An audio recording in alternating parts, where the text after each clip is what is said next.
ধন্যবাদ আপনাকে। আমি দেশের বড় বক্ষপণের বাজার খাতুনগঞ্জে এসেছি। খাতুনগঞ্জের বাজারে দেখতে পাচ্ছেন নানা রকমের পণ্যের সমাহার, যেহেতু আমদানি অনেক বেড়েছে রমজানকে ঘিরে, তার কারণে কিন্তু খাতুনগঞ্জের বাজারের দামও কিছুটা কমেছে আমরা দেখতে পাচ্ছি। ছোলা থেকে শুরু করে অন্যান্য যে পণ্যগুলো, যে রমজানের সবচেয়ে বেশি প্রয়োজন হয় ছোলা সহ ডাল আর অন্যান্য যে পণ্যগুলো আছে, এইসব পণ্যের দাম কিন্তু কিছুটা কমেছে খাতুনগঞ্জের বাজারে। কিন্তু খুচরা বাজারে এখনো পর্যন্ত কিছুটা দাম বেশি। যারা ক্রেতা তারা বলছে যে খুচরা বাজারে যদি দামটা যদি কমে তাহলে কিন্তু সহজ হয়। তবে এবার রমজানে, গত রমজানের চেয়েও কিন্তু এবারের রমজানে ছোলার দামটা কিছুটা স্বস্তি ফেরাইছে ক্রেতাদের।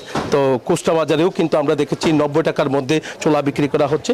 একই সাথে কিন্তু দেখা যাচ্ছে যে অন্যান্য ডাল থেকে নিয়ে অন্যান্য পণ্য, এইসব পণ্যের দামও কিন্তু আমরা দেখতে পাচ্ছি কিছুটা কমতে শুরু করেছে। খুচরা বাজারগুলো যদি বাজার মনিটরিং করা হয়, তো এখানে জেলা প্রশাসন, ভোক্তা অধিকার সংরক্ষণ অধিদপ্তর তাদের যদি অভিযান থাকে তাহলে কিন্তু কিছুটা স্বস্তি ফেরাবে বলে মনে করছে। তবে রোজার শুরু থেকে যেমনটা উদ্যোগতি ছিল, তো সেই জায়গা থেকে কিছুটা কমতে শুরু করেছে সব ধরনের সবজি থেকে শুরু করে অন্যান্য পণ্য। খুচরা বাজারেও কিছুটা কমেছে। আমরা দেখেছি কাঁচামরিচ থেকে শুরু করে লেবুর দামও কিছুটা কমেছে। তো যে এখানে ছোলা থেকে শুরু করে খুচরা বাজারও কিছুটা কমতে শুরু করেছে। এইভাবে যদি চলতে থাকে তাহলে রমজানে সাধারণ মানুষের যে নাবিশ্বাস উঠেছিল দ্রব্যমূল্যের উপর, কিছুটা হলেও স্বস্তি ফেরাবে। পেঁয়াজের দামটা কিছুটা বেড়ে এখন বিক্রি করা হচ্ছে খুচরা বাজারে 55 টাকা করে তারা বিক্রি করছেন, সব দেশীয় পেঁয়াজ। তো রসুনের দামও কিছুটা কমেছে। তবে আদার দামটা আমরা দেখতে পাচ্ছি কিছুটা কমে এখন 120 টাকা কেজিতে বিক্রি করছে।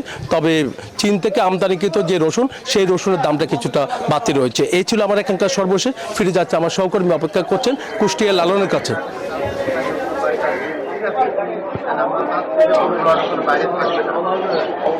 ধন্যবাদ জয়, আপনি চট্টগ্রাম থেকে যেমনটি জানাচ্ছিলেন। আমি কুষ্টিয়ার বাজারের খবরটা একটু যদি জানাই। কুষ্টিয়ার বাজারের পরিস্থিতি কিন্তু চট্টগ্রামের মতোই, প্রায় কাছাকাছি। এই রমজানে সবচেয়ে বেশি বিক্রিত পণ্য ছোলা। ছোলার দামটা কিন্তু স্বাভাবিক রয়েছে, 80 থেকে 85 টাকা কেজি মানভেদে এই ছোলা বিক্রি হচ্ছে। বেসনের দাম স্বাভাবিক রয়েছে। পাশাপাশি লেবু এবং বেগুনের দাম কিছুটা বেড়েছে কুষ্টিয়ার বাজারে। লেবু 50 থেকে 60 টাকা হালি, মাঝারি সাইজের লেবু। বেগুন 90 থেকে 120 টাকা পর্যন্ত প্রতি কেজি বিক্রি হচ্ছে। আমি ব্যবসায়ীদের সাথে কথা বলেছিলাম, ব্যবসায়ীরা বলছেন যে কিছু পণ্যের দাম স্থির থাকলেও অধিকাংশ পণ্যের দামই কিন্তু আসলে 5 থেকে 20 টাকা পর্যন্ত কেজিতে বেড়েছে।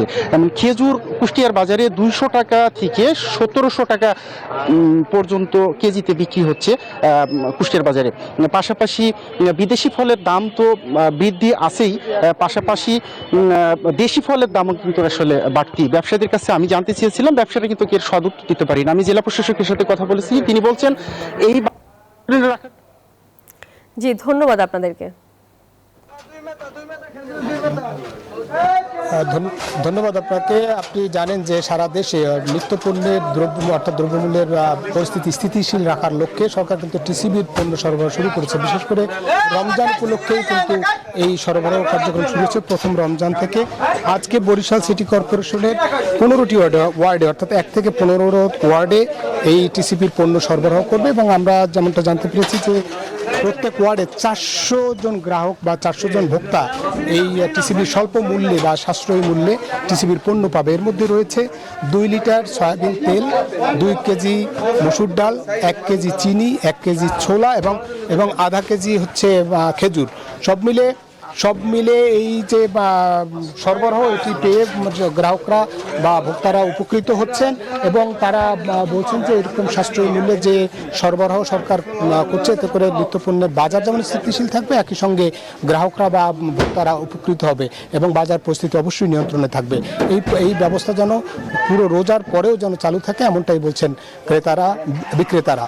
এবং টিসিবি কিন্তু সেই পণ্য সরবরাহ শুরু করেছে প্রথম। প্রতিদিনের ইফতারে চাই স্বাস্থ্যসম্মত ও মচমচে রুচি মুড়ি।